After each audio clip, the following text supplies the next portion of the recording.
my talk is, let's say, divided in 4 main topics. We'll first discuss the exploration of microbiome data and a short description of this kind of data. We'll then go quickly to statistical hypothesis testing, where we discuss univariate and multivariate community analysis. To go on with compositional data analysis, which is an essential topic in microbiome analysis. And I will conclude with the discussion on statistical modeling appropriate for microbiome data. So to continue with the first part, when doing analysis or statistics, the first part is the exploration of the data. This is very important, and we have to keep it in mind, and we don't want to ignore it, because in this part we get the most important information the data shows us. So in order to then go on with appropriate statistical analysis or strategies. So what are microbiome data? It's explained a lot how we get this data and everything we need to do to achieve at the end a good quality of data. So I'm not expert of that, of course, but what I know as a statistician is that the gene sequencing data we generate from these techniques are mapped to an existing phylogenetic tree or cluster 2 operational taxonomic unit, which are then used by statisticians or machine learning experts to perform analysis on this data. So the final data we have at hand is maybe an O2 tables. This is the most often used. We can have taxa count tables or taxa percent tables. And this is usually organized as a contingency table, feature by sample, where you have in rows usually features, OTUs, taxa, genes, observations, or species, and in columns you may have samples, libraries of microbiome, or metagenomic samples, or variables which are part of a composition or size. So this is the table you get in CSV after all the methods which produce this data. There are a lot of open ecosystems and data repositories where we now can perform analysis of microbiome data, and where we can find open data sets which can be used by statisticians or machine learning experts, data science experts, to perform an analysis and to improve statistical and machine learning methods for this kind of data. I have mentioned here, and also I have provided the webpage link, some of the most recent, in my, of course, knowledge. They can be others. If you know, please share. A very good source is the Human Microbiome Project dataset. Here we have several data sets which are open and can be downloaded from the site and used then for analysis and exploration and so on. We have a new project, very interesting, the Human Gut Microbiome Atlas, where we are focused on working on in our cost action. There is a nice repository which also offers ways to tools to do machine learning on microbiome data, a microbiome learning repo, and an important source for open data sets or the R packages which do analysis of microbiome, which have incorporated several data sets we can also use. There are several, as I mentioned, open ecosystems where we perform this analysis. You may, of course, know them. Personally, I'm a fan of Bioconductor, so I use Bioconductor, which is based on R languages, but there are also several other options you can do. You can use to analyze microbiome data, which are listed here. What is an essential point in microbiome data analysis, which is very hard for statisticians and data scientists in general, is that this data is very problematic and complex. So they have some features which are very hard to analyze and to model at the end. They are, of course, high dimensional, but this is not the problem. The problem is that they are sparse and they are always, they have always large proportion of zero counts in them, which can be due to several reasons. I will discuss this later a bit. They are compositional, we'll discuss this also, which makes them not appropriate for the standard statistical test because a lot of assumptions are violated. They have complex covariance and correlation structures and they are often over-dispersed. So we see here, if you see here, in this study from Romero et al., we have this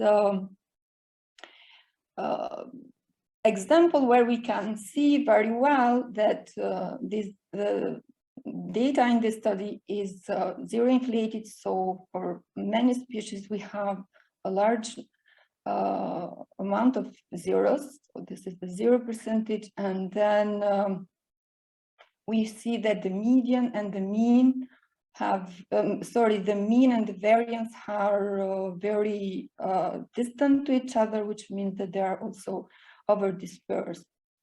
So this is an example, but in general, microbiome data have these features which make them very difficult to analyze, and a lot of improvement needs to be done in the field of statistics and also or modern statistics, machine learning, like we say it now.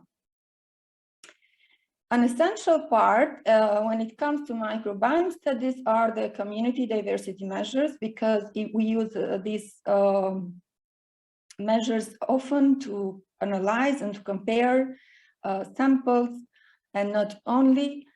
We have three diversity measures. We have alpha diversity, which measures the diversity within a sample.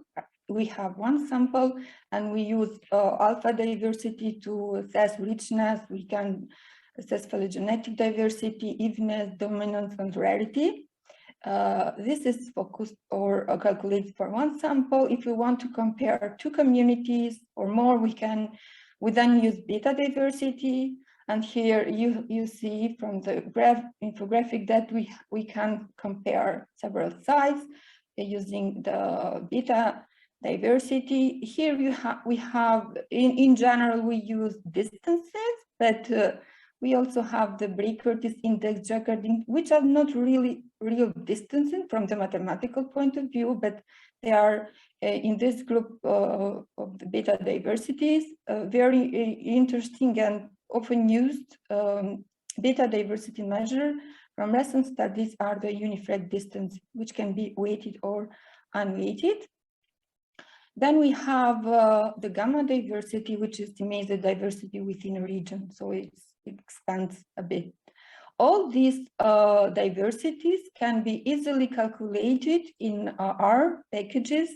I will recommend this online book by one of our great members in the ML for Microbiome course section, Leo Latti, which is a very nice and very easy and friendly to use online book on exploring microbiome, or like the authors as named it, orchestrating microbiome analysis with bioconductor. So you have the link here. I've shared my slides in the Drive folders. You can use it later without problem. Now, after having the data and hopefully good quality of data, we have to first perform some visualization on the data. And we can, for microbiome, we can perform several types of visualization. Very interesting and very informative in visualizations can be the abundance bars, where we plot the abundance for several genuses, or you can use tags in specific sample types. We can use to plot these abundance bars, the phylosec packages is very interesting and useful package for microbiome data analysis. We can also plot relative abundances, like in this case, or for example, we can plot diversity measures. In this case, is richness plot. It's from the global patterns data using package MIA, another great package you will find in the online book by Leo Latti and colleagues. So this is let's say the simplest way to visualize microbiome and to see if what the data is suggesting us, what are the patterns in the data, and so on. An essential part you will always do and need in the visualization of microbiome are the phylogenetic trees. This is absolutely necessary when visualizing or analyzing microbiome. It's interesting that now you can, in these trees, you can also add abundance or samples if you prefer or want to see, and this can easily be done in several packages. One is the phylosec I've used, or I've extracted the graph from esophageal dataset tree. We can of course show several things in these trees. We can, for example, plot the prevalence of top phylo like is done in this radial tree. We have another form or structure of the tree using the global pattern data set. So this is another form of visualization which shows us the prevalence for the most important phylum in the data set. Two other very useful visualization for microbiome are the heat maps, where we can also plot abundance for the OTUs per sample type, or we can sometimes plot correlation, which again you can easily do in phylosec. I have here the link. You just click and go to the example where we have the R code and everything you need to build and to then understand these kind of visualization. So I will not go in details on this. Another important way and often used, I will not say a must, but I can, is in microbiome are the ordination methods. So ordination methods, at the beginning I used as visualization tools. So just to visualize the similarities among samples. But then when the canonical correspondence analysis was introduced, they are now used also as hypothesis testing. So you can do so. There are several ordination methods we can use to visualize microbiome data and to assess the similarities between samples. You have here the most important one, let's say, or some of the essentials one, which are built again under the global patterns data using phylosec package. But there are also some other methods which are used for this purpose. You can go and explore again in the documentation of this nice package. So this is the exploration. After we explore the data, we'll jump to statistical analysis, where we want to test some hypotheses we have. And in microbiome research, there are three main hypotheses we want to test. The first one is the association of microbiome with the host. So we want to see if there is any association between microbiome and host. The second is the hypothesis which aims to test the association of microbiome with environmental covariates. And there is also another research interest which aims to test if there is any association between environment and host, but this is not the focus of human microbiome study in general. So it remains to these two first hypotheses. To test the research hypothesis, as you may know from an introductory course on statistics you had maybe in your studies for sure, you have to perform a hypothesis test in general, and no matter the method you use, you follow some steps, so we have to follow some steps to do this hypothesis testing. And the first step is to identify the hypothesis. This is very important. So from the research hypothesis, we then formulate the statistical hypothesis, which are called the null and the alternative hypothesis, which will help us to then answer our research hypothesis. If we can make a general, let's say, a statement of this hypothesis in community analysis in microbiome, then it can be that the null is that the means are all the means are equal for the groups you want to compare, versus the alternative that at least two of the means are different, where this is the mean proportions of I we have here. But again, this is a general, absolutely a general hypothesis, because for each statistical test, we have a specific hypothesis we test. But in case we want to compare groups, this can be a general hypothesis. After we have cleared the hypothesis, then we can collect the data. After everything is okay, we have to, with the data collection, we have to make our statistical assumptions, or to be aware of the statistical assumptions, because this is very important. Before we compute and take for granted the results we have from statistical analysis or methods, we have to know that these tests are formulated under some assumptions. And this is a very critical point, especially in microbiome data, because microbiome data tend to violate these assumptions, and that's why they are problematic in analysis. So we have to be careful and see what is the test we want to perform, and what are the assumptions, which we have to check them, and then see if they are met or not, and see what would be the solution for our analysis. However, if this is okay, so we have no problem, then we can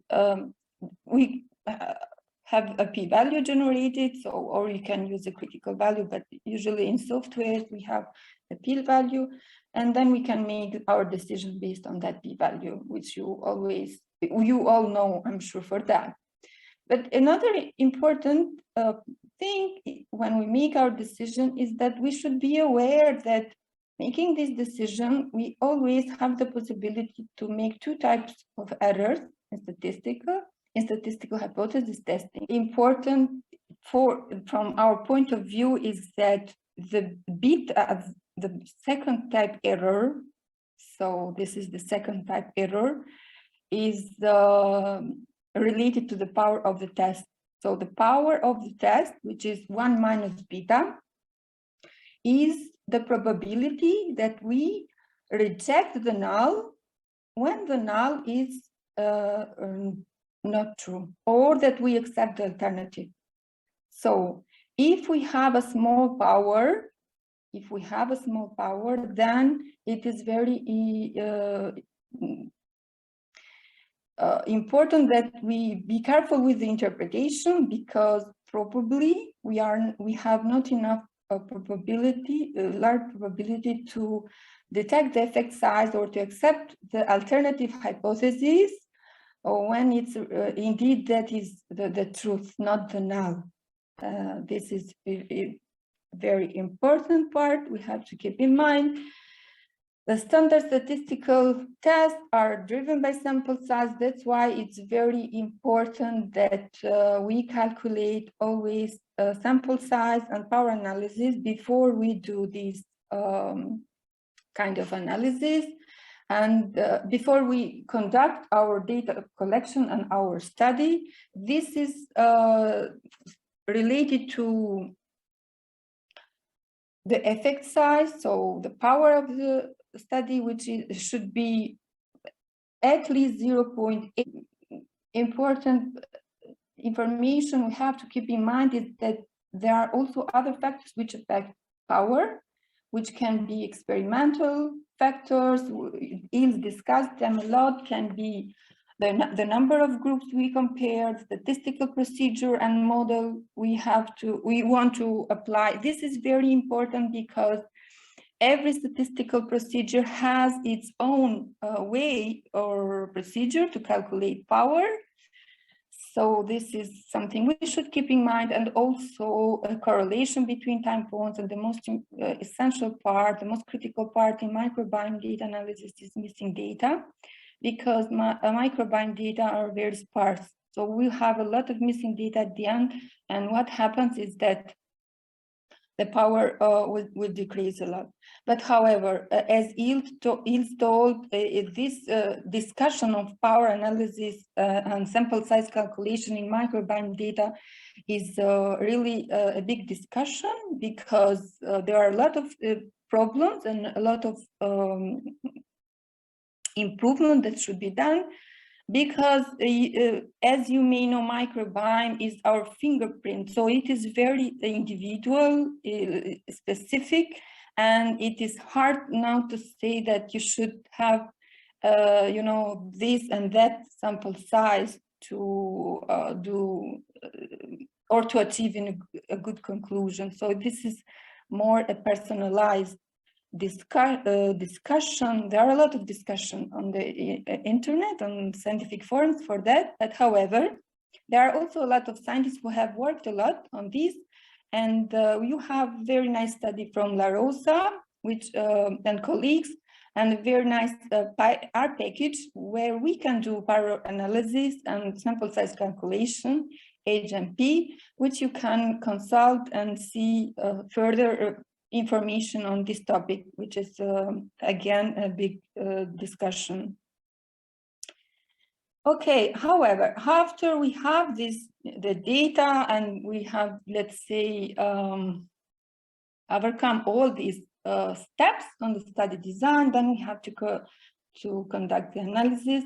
We can do from the most simplest one to the most complicated analysis on microbiome data. You'll see a lot, and maybe you have already seen in the literature, that univariate community analysis or univariate tests are used in many papers to compare groups. For example, we have the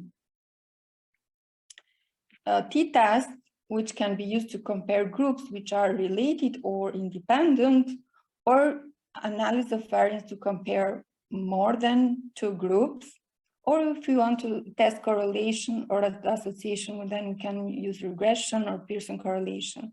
All these methods, which you see often in microbiome studies used, have a strong assumption of normality. So they need that in some cases the data, in some cases the residual, have a normal distribution, which is not the case of the majority of microbiome studies or data.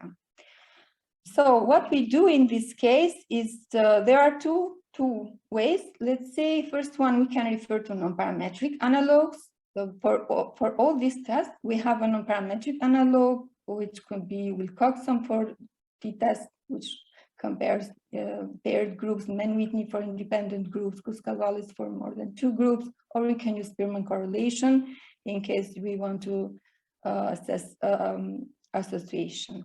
However, if these methods are not preferred, and in some cases there are not, we can transform the data. There is also this option that we can transform the data and perform analysis or parametric analysis on the transformed data. So how we apply, or which could be examples where these tests are applied. These two studies give, for example, the first one from La Rosa gives a case where the Shannon diversity between two groups is compared using t-test and Mann-Whitney. So we can use them to compare, for example, diversity measures. In another case where we have more than two groups in this study, so there are four groups, we can perform ANOVA or Kruskal-Wallis test. This is the aim in this study from Xi and colleagues, which want to compare the 4 groups to see if the vitamin D receptor status and intestinal location have an effect on bacterial community in the gut. So they have organized their data in 4 groups and use this parametric test or method to compare the groups. Another nice application and essential in some cases is the chi-square test, which is used to compare rates. So if we want to, and this is common in microbiome studies, if you want to compare, to see presence, absence of the taxa or compare the rates of occurrence in different sites, then we have to refer to the chi-square test, which is based on the chi-square distribution and has its assumptions. So we should be careful on this too. Before taking the results for granted. In this example, in this publication, we have this test performed to see if the rates of Streptococcus are the same across stool and left auricular samples, and the authors have concluded from this test that we have a difference between groups for the rates occurrence. So this is another test which can be used for categorical data. The next part, and very interesting and essential again, and in microbiome, is multivariate community analysis. So in this case, if the research question is related to the test association of microbiome with environmental covariates, then we have to perform a multivariate community analysis. This type of analysis, it's not done, or it's not possible to do in raw data or in abundance data, but we have to calculate first and use the distance measure, which can be of choice. That there are methods which don't ask for specific distance measures, but it's important that we have these distance measures we mentioned before, so diversity measure, to perform this analysis, which can be multivariate analysis of variance with permutation or permanova, like we call it shortly, analysis of group similarities, multi-response permutation procedures, mental tests. So there are several multivariate community analyses we can perform to microbiome studies, depending on the research question and what we want to test. While permanova is a powerful non-parametric analysis, it's a multivariate analysis of variance based on permutations, and it's widely used because it's flexible to the similarity measures. There is no need for or it does not rely on the assumption of multivariate normality. And this is something I mentioned, very important in microbiome studies.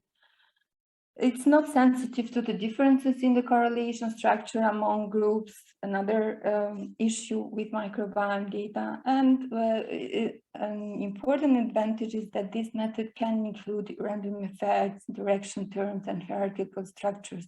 So in case you have a complicated study design, then you can introduce or include these elements in your model. That will help to perform a complete analysis.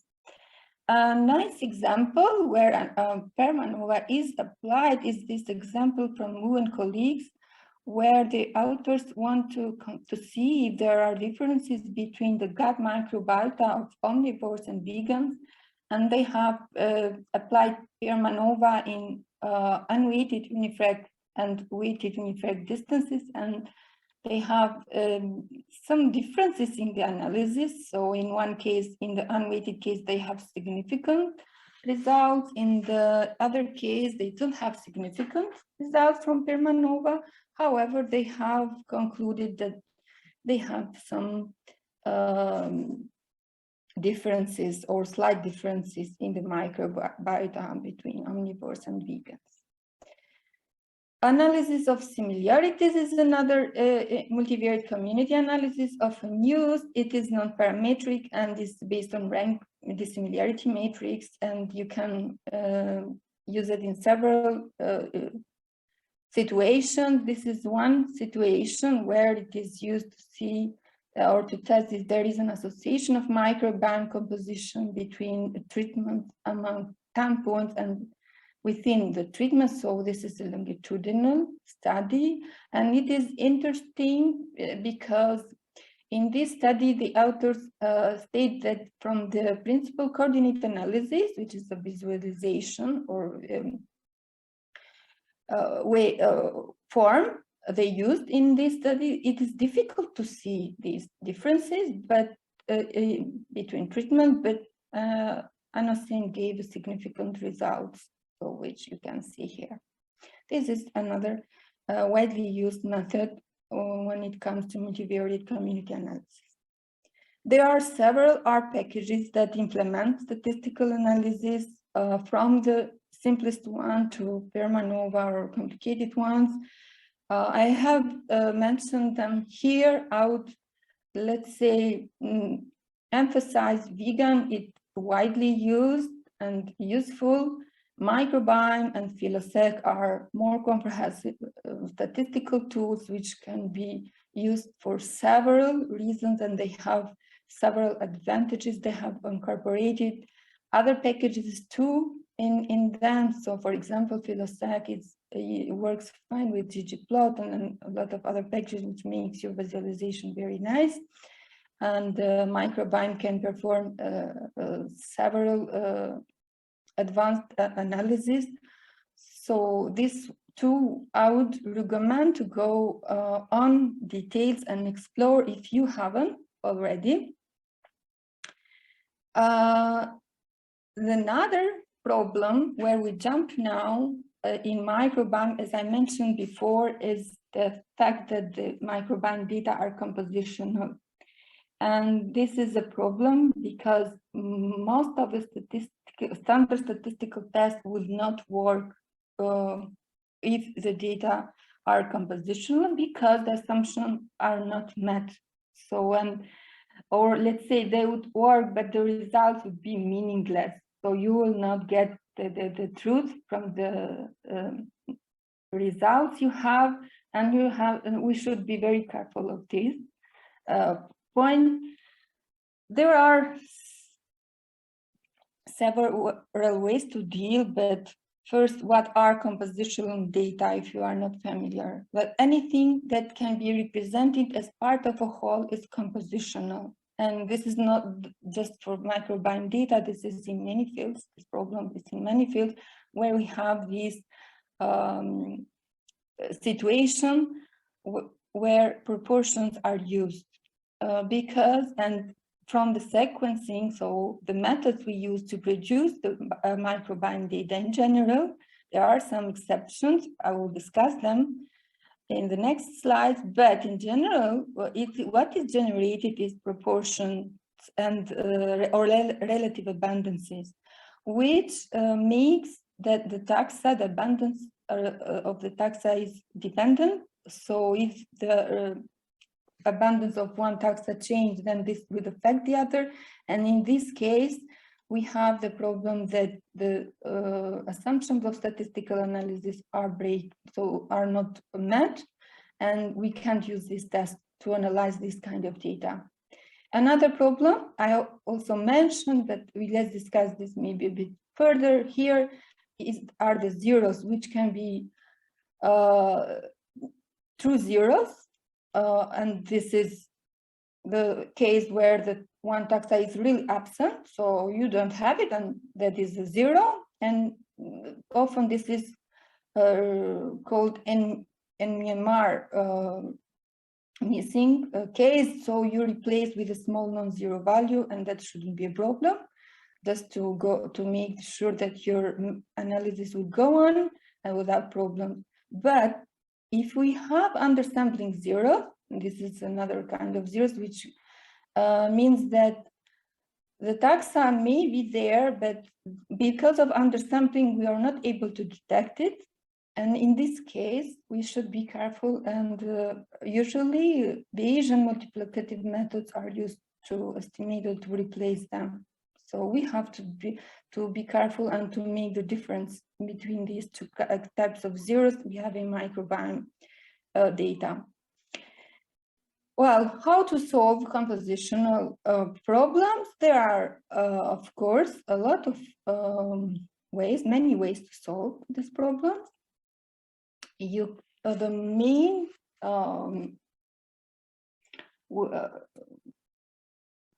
way is to transform the data. So data are usually transformed into log ratio. So we use log ratio transformations. It can be centered log ratio, isometric log ratio, or additive log ratio. You transform, or we transform the data, and then a lot or many of the statistical standard methods would work fine with the transformed data. But there are also some other ways to deal with this. We can, for example, if you have, in case of the distances, we have to consider the h-distant distance. In the case of compositional data, in case we have, for example, to correlation, and this is the typical problem we have with compositional data, because data which are not correlated may seem to be correlated because of compositionality. In this case, we can use sparse-AC, space-AC in your analysis, the compositional approach. Or if we, for example, want to test the difference between abundances, there are methods, ALTEX, ANCOM, which can replace t-test or ANOVA. There are a lot of compositional analysis packages in R. You can use to analyze compositional data. I've listed them here. I will not go in details. You can go on with them if you prefer, or if you have an analysis to work with.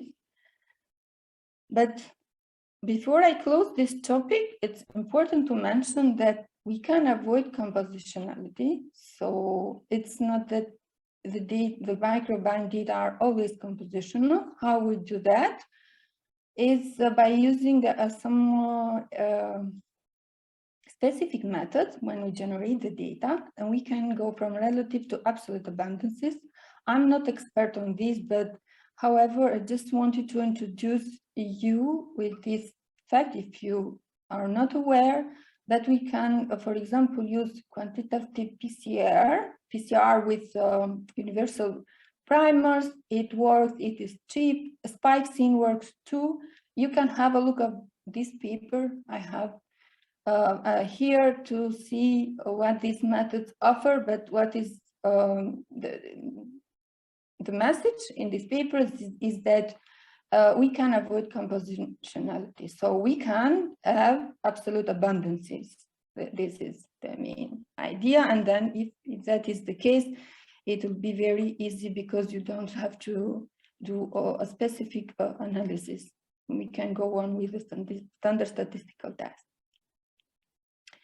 So all this is for, let's say, what is the simple way of dealing with statistical analysis on microbiome data, because today we have more advanced ways. Not today, there are a lot of time we had these methods available, but however, now it is a must that when you deal with, let's say, complicated study, or when we do the study design, we should take into account other factors, predictors, covariates, which affect our result, not only the ones who are under our control. So this is very important, and we should keep it in mind. And if we want to analyze the data with all these components, then we have to do some more advanced modeling.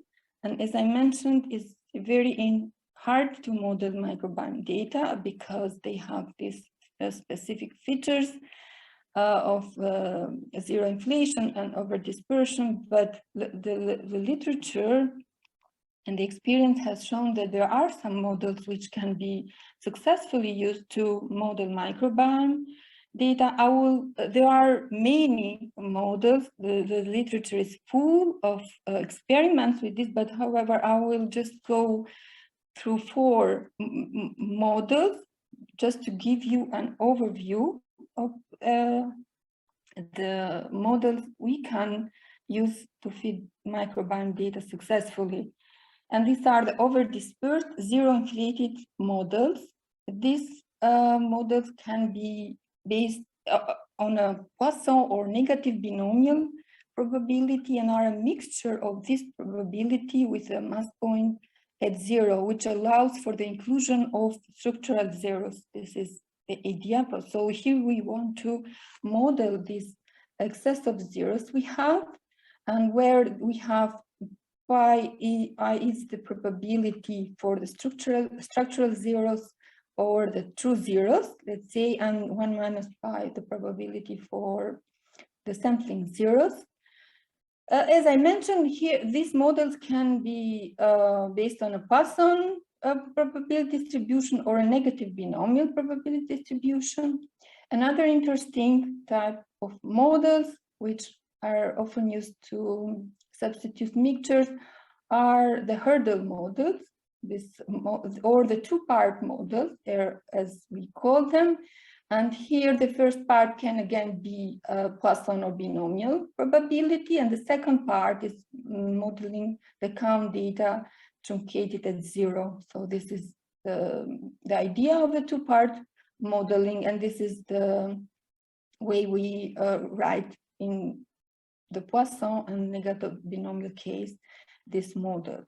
So this is just a brief theoretical overview. Let's say when it comes to modeling, we'll see now several examples, but when it comes to modeling, it is very important that we follow an analysis pipeline, which is more or less same in all models, but modeling techniques. It can, of course, in some cases change in some components, but in general, what we have to do first is to explore a bit the data. So we can, for example, calculate some descriptive statistics. We can visualize the data with histograms or other forms to see what are the counts and the zeros proportion we have in the data, or other information which can be extracted from the exploration.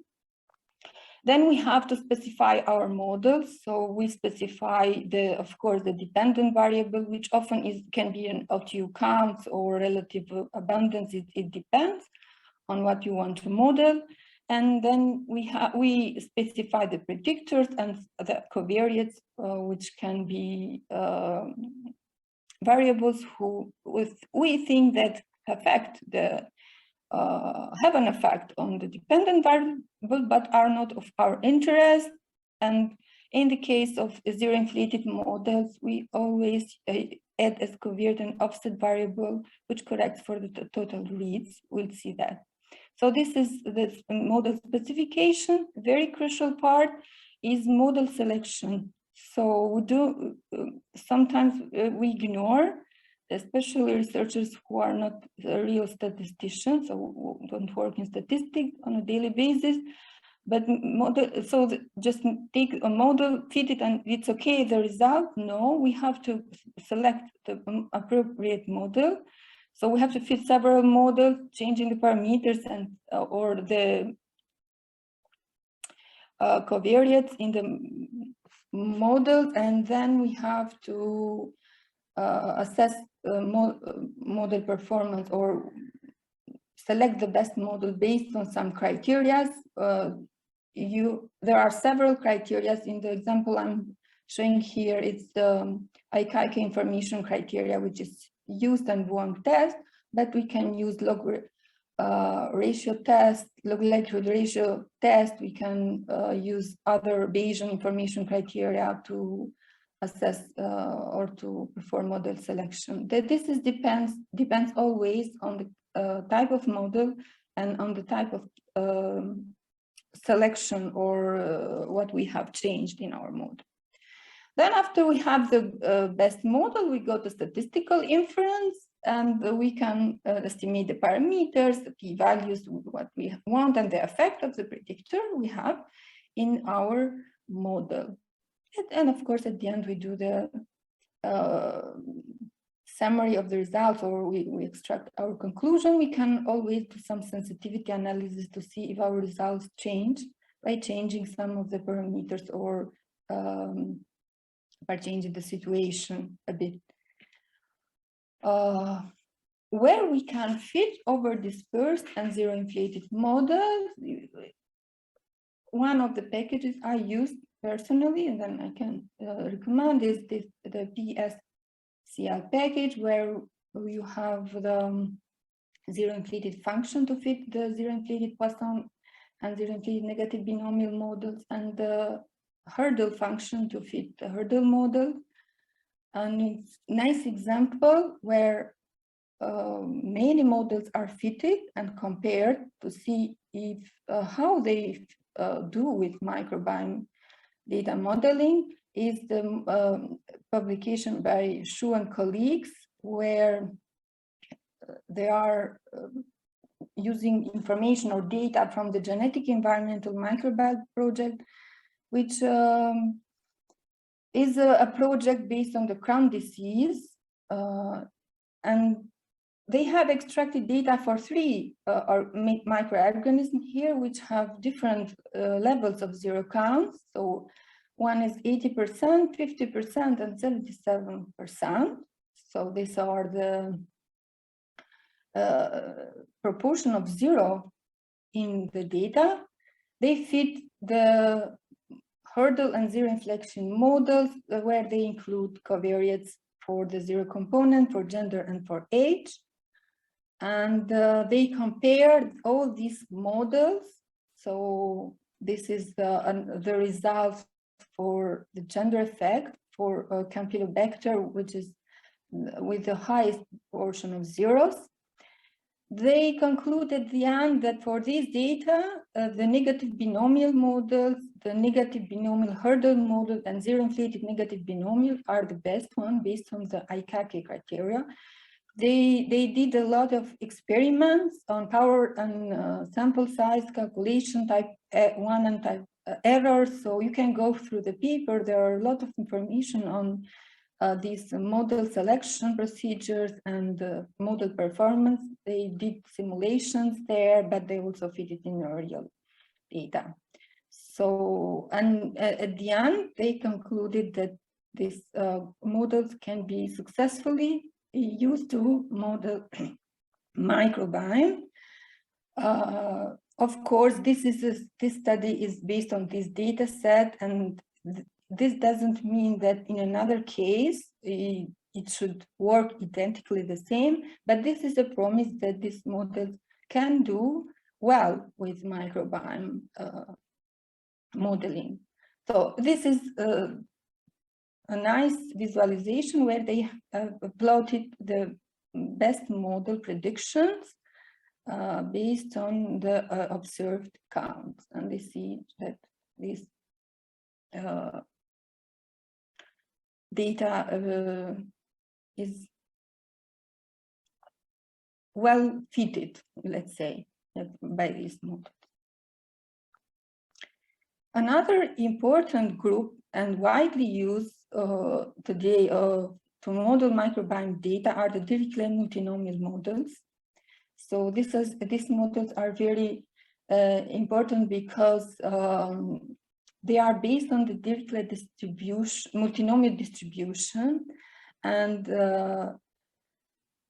there is, for all the univariate statistical tests I discussed above, there is a substitution. You find everything in this study from La Rosa, and you can fit all these models. We can fit them in the HMP package in R. So there are functions there to fit all the models.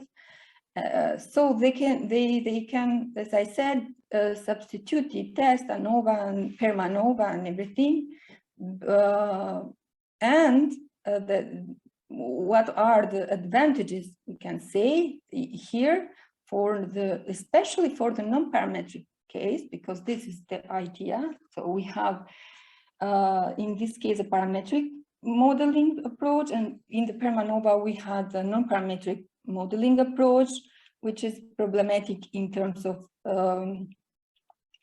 sensitivity sometimes, but also because this, the parametric one, in this case, the multinomial model, can quantify the size of the difference between the groups in terms of bacterial taxa composition, so specific to microbiome data, and are usually more powerful, as I said, than their alternative. That's why they are widely used today and are considered also in the extension of new models. So this distribution is really widely used.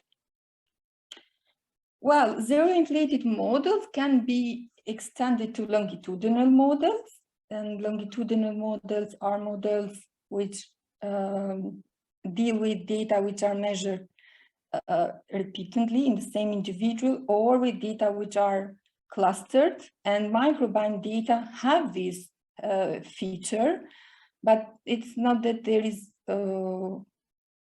a lot of studies which take this into account or analysis, but that it should be taken.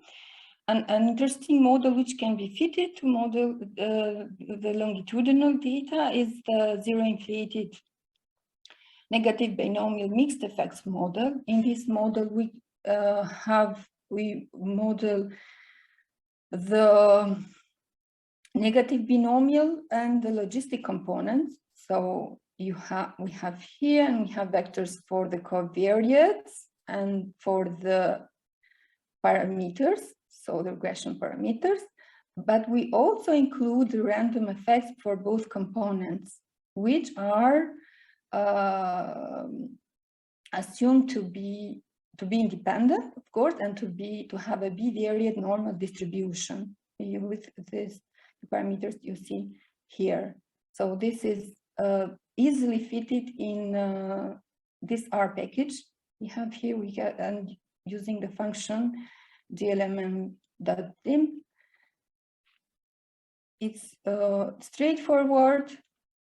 An interesting example where this model is fitted is the study from Feng and colleagues, which used this model to compare the relative abundances of two organisms across disease states and sampling size, and for the eosinophilic esophagitis. So this is the study. The histograms you see here show that we have many zeros, so this is zero inflated data. So we can, the authors model the log of the relative abundances, adding as offset also the log of the total reads, which is, and of course the random effects. The results are interesting. They were able to distinguish between, so to see the difference between diseased and normal samples, especially in the stream type. So, and what is important is that they found that the overdispersion and the random effects were significant, meaning that this model, the data, of course, had these features, but the model is also working well, let's say, by fitting these elements. The last point in my presentation is, let's say, the future. I would say recently there is a publication who has proposed a Bayesian mixed effects model to analyze microbiome data. So we are going from frequency statistics to Bayesian statistics, which has many advantages and is widely used now. This model is has shown, the paper is here, you can go through it because it's very interesting, but the authors show through simulations and real data used that this model is outperforming Permanova and the models which have no Bayesian factor included. So that should be considered to model microbiome data because it has a Dirichlet Laplace prior, which also has the ability to cluster the OTUs into different factors. So it can be used for several reasons and to identify the treatment effects. But it has a problem yet. I'm sure that it will be solved soon, that it's not possible to use it for longitudinal studies, which is indeed the aim of mixed effects models. But I'm sure that this will be solved soon, as all other problems we have with microbiome data analysis. This paper takes a machine learning approach, which is also another very dynamic and wonderful field. Magali will discuss this after me, to model and to deal with microbiome data and all the problems we have with microbiome data analysis. As for my talk, the main points you have to keep in mind, and as we say, take home, is that microbiome data is very complex and very hard to analyze. And so we need to be careful because bias in microbiome data analysis can impact interpretation and the discovery we want to make. In case of compositional data, we have to rely on compositional data analysis, so we don't have just to ignore it. That is very important. And of course, if it's possible, we use abundance, absolute abundances, that would be perfect.